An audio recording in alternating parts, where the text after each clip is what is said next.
Intentar no toser mucho para no perder el hilo. Yo creo que Mauricio ha establecido bien el marco un poco general, lo ha aterrizado en el Ayuntamiento de Madrid, pero yo creo que es aplicable también al ámbito de la comunidad, ¿no? Con esas tres ideas fuerza, que es la obligación que tenemos de aprovechar el momento histórico para hacer de la movilización social y de la ciudadanía indignada poder político que sea capaz de disputar las instituciones, la imperiosa necesidad de revertir el proceso de desmantelamiento de derechos en el que hemos llegado y la imprescindible implicación de esos movimientos y de los trabajadores del conjunto de los sectores públicos, sean directos o indirectos, en esas transformaciones. Perdón. Madre mía. Yo creo que sobre esos tres ejes es sobre los que la apuesta, al menos de la candidatura que Mauricio y yo encabezamos y que respalda mucha otra gente, ¿no? Tiene la voluntad de plantearse estas primarias como el primer partido de un largo camino hasta el partido definitivo o hasta la liga final, ¿no? de fútbol en que seamos capaces de ganar. Un primer partido en el que no se trata solo de incorporar a gente y simpatizantes a votar, sino en el que también ir construyendo paso a paso esa fuerza alternativa que sea capaz de no suponer una alternancia en un proceso que ya la ciudadanía creo que ha demostrado su agotamiento con ese proceso de alternancia entre dos partidos que no difieren en lo central, en lo económico, que como decía Mauricio es el cuestionamiento hoy de la deuda como eje central, y que también tenga la potencialidad de ir construyendo un programa de esa alternativa. En el ámbito de la Comunidad de Madrid yo creo que es claro y es evidente. Yo creo que la Comunidad de Madrid, si algo tiene, son los ejes fundamentales de capacidad de gobierno sobre los servicios públicos que determinan el ejercicio efectivo o no de los derechos fundamentales de la ciudadanía. Y yo creo que eso es una clave que para empezar hay que reivindicarla en esos términos. Si algo han tenido la capacidad de hacer en este tiempo, también lo ha marcado Mauricio, es en conseguir convertir los servicios públicos en una suerte de nueva empresa que atiende a determinados clientes y no en lo que nosotros siempre hemos entendido que son los servicios públicos, que son la garantía del ejercicio de derechos fundamentales.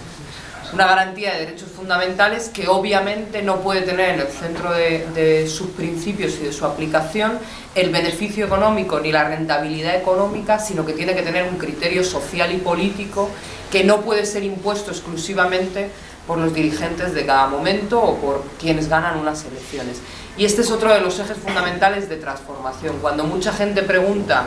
cómo vais a plantear los cambios, hacia dónde camináis, hay un elemento que nosotros reivindicamos, que es solo cambiar la filosofía y el planteamiento de modelo de gestión y del modelo de servicio y del modelo de servicio público que queremos dar, transforma profundamente. Y hay ejemplos claros. Cuando uno piensa que la sanidad es el ámbito donde puede desarrollar un nuevo modelo de negocio para las empresas que han perdido su capacidad de inversión en el ladrillo, uno deja de pensar en la sanidad como el instrumento de la institución pública para garantizar lo que es la salud, entendida como ausencia de enfermedad y no solo como el tratamiento de la enfermedad. A partir de ese planteamiento es como se justifica que haya un real decreto que desaparece la sanidad universal. A partir de ese planteamiento es en lo que se justifica que se rompa con las áreas sanitarias y por tanto haya una área única que desarticula profundamente cualquier posibilidad de planificar la sanidad, y a partir de ese planteamiento es como se justifica que desaparezca el área de salud pública diluida en una suerte de subáreas que al final determinan un conglomerado de servicios donde es imposible estructurar un plan colectivo de salud. Y esta filosofía, solo transformar eso y apostar porque un elemento central de nuestra apuesta sea recuperar un elemento de planificación de los servicios públicos con objetivos pensados en el interés de los derechos fundamentales en la sanidad y en la educación, pero en todos los otros servicios que también atiende la Comunidad de Madrid, para nosotros es el eje de partida. Un eje de partida que cambia también fundamentalmente el cómo se planifica y se aborda la intervención institucional sobre elementos como la sanidad y la educación. Si algo ha caracterizado a los gobiernos, a los últimos 20 años de gobierno del Partido Popular, es intervenir desde el poder político de la mano de instituciones privadas externas al poder, externas a las instituciones y a los servicios que estaban gestionando, incluso a la contra de las recomendaciones habituales de los profesionales que desarrollaban su trabajo, y no digamos ya de los usuarios y de los ciudadanos que quieren ser partícipes. Desmantelar todos los estamentos de participación en los ámbitos de sanidad o digamos, la posibilidad en los ámbitos de los consejos educativos de intervenir y de opinar y de realmente tener una influencia sobre el ámbito de la educación, yo creo que son dos ejemplos claros de esto. Por tanto, si en algo nosotros queremos hacer una apuesta central, es en la filosofía de devolver los servicios públicos a quien le pertenecen, que no es al poder político, que no es al gobierno de turno, sino que es a la ciudadanía, sea esta ciudadanía trabajador del servicio público, directo o indirecto, o sea, usuario, ciudadano, que ejerce a través de sus servicios los derechos fundamentales. Solo con cambiar esa filosofía, nosotras entendemos que hay una transformación profunda del modelo de servicio público que hemos estado gestionando hasta este momento. Porque, como decía Mauricio, cambia el eje de vertebración sobre la eficiencia y eficacia en términos económicos para transformar un eje de valoración sobre el cumplimiento o no de los derechos fundamentales de ciudadanía. Y a partir de ahí es imprescindible asumir que eso requiere, que es fundamental para nosotros en este momento y a la vez ilusionante porque se ha demostrado que es posible, una implicación de todos los actores que han estado hasta la fecha participando de esos servicios públicos. Yo creo que si algo han demostrado las mareas es que sobre el discurso que se ha querido imponer desde ese poder político de desagregación de la relación entre la ciudadanía usuaria de servicios y los trabajadores también usuarios de servicios y también ejecutores de servicios, ha sido la unidad de entender que el conjunto de los servicios públicos habían de ser defendidos de una manera unitaria y que de la discusión y la planificación conjunta de las necesidades de usuarios y profesionales es de donde se podía sacar una propuesta seria que abordase las problemáticas de los servicios públicos. Desde luego la sanidad y la educación han sido los dos ejes donde más se ha visto elementos centrales de ese proceso de privatización de la Comunidad de Madrid. Pero no son los únicos. Obviamente la Comunidad de Madrid no es ajena al proceso privatizador que ha vivido toda la planificación de transportes, ni lo es un modelo económico que ha querido planificar toda la inversión de transportes y de carreteras y de diseño de la región de acuerdo a los intereses de las grandes empresas privadas y no de la ciudadanía. Tampoco es ajeno otra multitud de pequeños servicios que son, digamos, menos generalizados, pero que son imprescindibles, en mi opinión, para el mantenimiento de la cohesión social y de los derechos fundamentales. Estamos hablando de unos servicios sociales que ya llevaban un proceso muy profundo de privatización y que, desde luego, hay que revertir hacia una lógica más de integración comunitaria y de participación de la ciudadanía. Estamos hablando de todo lo que ha tenido que ver con las políticas de juventud, que están dando el último machaque y el último desmantelamiento. Estamos hablando de una política de vivienda que tiene que garantizar el ejercicio del derecho a la vivienda y no la especulación y la concepción del IBIMA como una empresa más. Por no hablar de ese canal de Isabel II en el que mientras se reparten dividendos se vende a día de hoy deuda o se emite deuda pública, lo que sí o sí a medio plazo, si no paralizamos ese proceso, vuelve a convertir una empresa pública que podría ser instrumento económico para el conjunto de la región en un instrumento en manos de los poderes económicos y de los lobbies económicos que vuelve a someter a los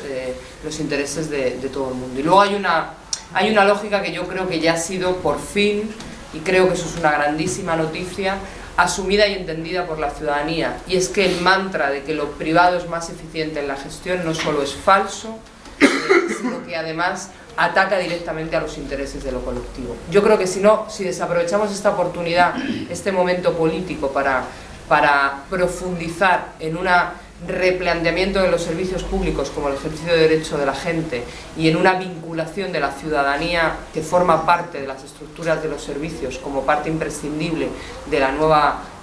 gestión de lo público, y la incorporación de los trabajadores a la definición y de los usuarios a la participación en su diseño, creo que estaremos desaprovechando un momento muy importante. Desde luego no va a ser fácil, lo decía también Mauricio. Obviamente los contratos que han ido firmando son contratos que han querido blindar a las grandes empresas y que lo han hecho a un largo periodo con unas inversiones potentísimas inicialmente y que además comprometen un montón de servicios que no pueden desmantelarse de manera automática. Pero sin duda hay que caminar en ese proceso.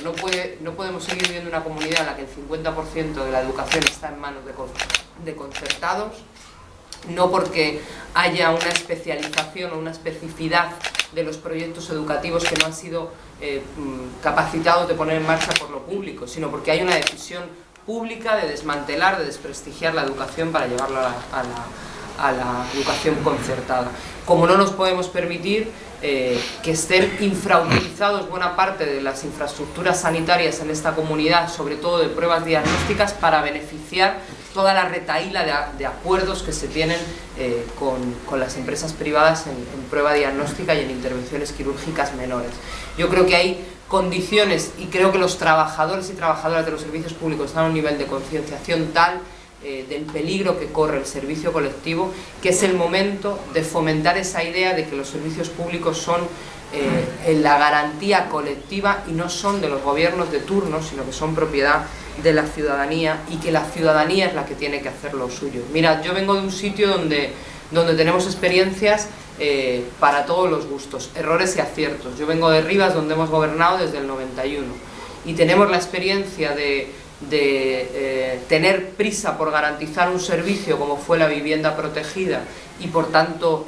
correr a poner en marcha una empresa pública con una gestión indirecta,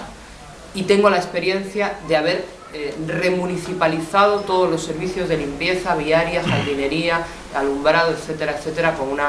unificando en una empresa pública de gestión directa todos los servicios obligatorios del ayuntamiento. Y 20 años después, o 10 años después de esas decisiones, 20 desde que gobernamos, es absolutamente evidente que la garantía de servicio de calidad de lo público no es comparable y no puede ser sustituido por ningún elemento de prisa. Y yo defiendo, y he defendido porque he sido parte de un gobierno, que no habríamos podido garantizar rebajar la edad de emancipación en 10 años con un modelo distinto del que teníamos. Pero también defiendo que corrimos el riesgo, y por suerte ahora remunicipalizamos la empresa pública de vivienda, de haber tenido un problema muy serio. Por tanto, creo que esto es claro y contundente por parte de Izquierda Unida. No es viable las empresas de gestión indirecta, hay que tender a los procesos de remunicipalización y de recuperación de lo público, sabiendo que solo son asumibles, viables y garantía del ejercicio de derechos en tanto en cuanto tienen 3 ejes de entender lo público en base a 3 elementos de control: la institución democráticamente elegida como gobierno, los trabajadores y las trabajadoras del servicio, que son los que conocen el servicio, los que pueden planificar y los que pueden garantizar la viabilidad del mismo, y la ciudadanía usuaria del mismo, que tiene que tener también un papel protagonista y de participación. Y sobre esos 3 elementos creo que es sobre los que hay que recuperar una región que se han regalado a las empresas privadas y que no va a ser fácil. Y por tanto lo que estamos haciendo con estas primarias, y con esto termino,